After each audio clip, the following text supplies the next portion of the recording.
Ao longo do curso, então, a gente vai representar a caixa de transmissão por uma forma simplificada. Então, esse aqui é um exemplo de uma caixa de transmissão de um estágio, que tem aqui embaixo o eixo de entrada, onde está ligado diretamente ao motor, onde está junto com o conjunto de embreagem, se for uma caixa manual, e no eixo de entrada, saindo do eixo de entrada, vai para o eixo de saída.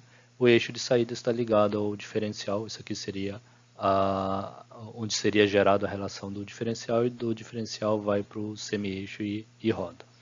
Então, nosso objetivo aqui, um dos objetivos do curso é seguir aqui o fluxo de torque vindo do motor até as rodas, e aí quando passa para a caixa de transmissão ele tem uma relação de redução. Essa redução aqui modifica o quanto de força que o motor gera, ou seja, o torque dele vai ser amplificado quando passa pela relação de redução, e a rotação na mesma proporção ele vai ser reduzida. Então, se entra aqui 6.000 RPM vindo do motor no eixo de entrada, depois de passar pela relação de transmissão, a rotação ele vai ser reduzida, por exemplo, para 1.000 RPM.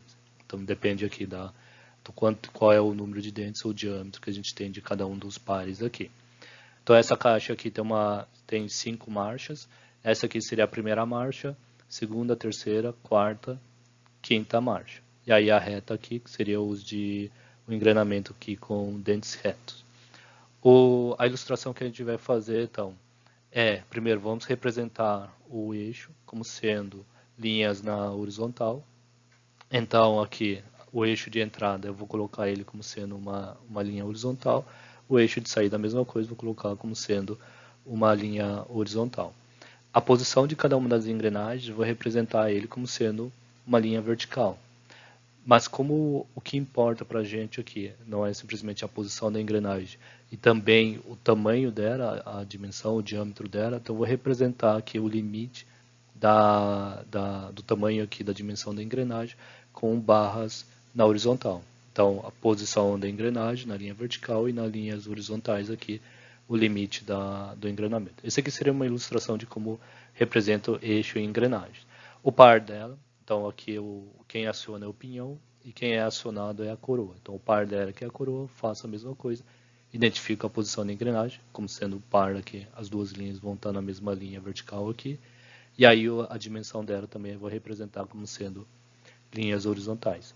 Faça a mesma coisa para todas as outras engrenagens aqui do eixo de entrada e a mesma coisa no eixo de saída. Então a gente representaria aqui cada um dos pares aqui de engrenamento como sendo linhas verticais, delimitado aqui por linhas horizontais na dimensão da engrenagem.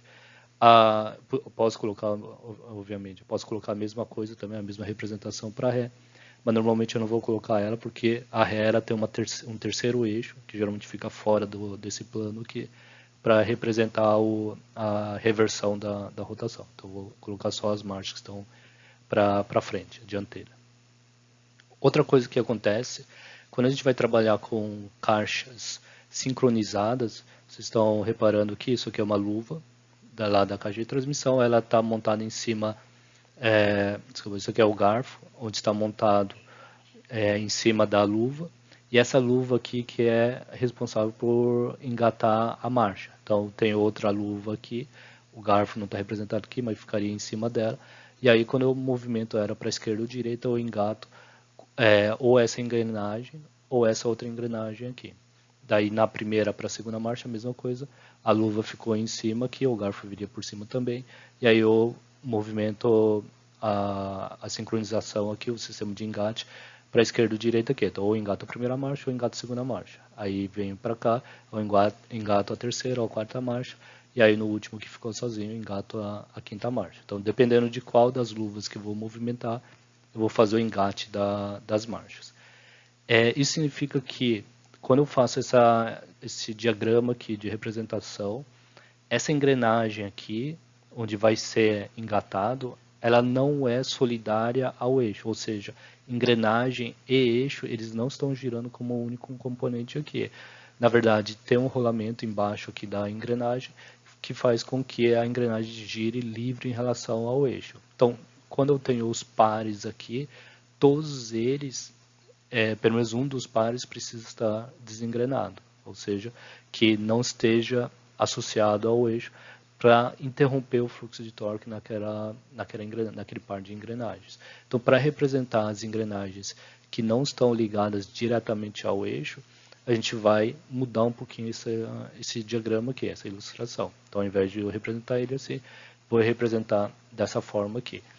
Todas as engrenagens que não são solidárias, ou seja, não estão ligadas diretamente ao eixo, estão apoiadas sobre rolamentos, eu vou indicar ele como sendo linhas descontínuas. Então, elas não cruzam diretamente a linha horizontal do eixo aqui.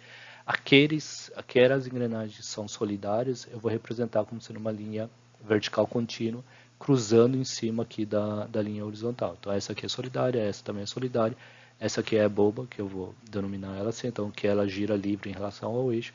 A mesma coisa com a primeira e segunda marcha aqui em cima, e o par aqui embaixo também. Então, ao longo do curso, a gente vai representar o sistema de engrenamento aqui como se fosse linhas horizontais para os eixos, linhas verticais para as engrenagens, delimitadas com linhas horizontais aqui para representar a dimensão dela, e aquelas que não são solidárias ao eixo, elas vão ter aqui uma descontinuidade na linha vertical.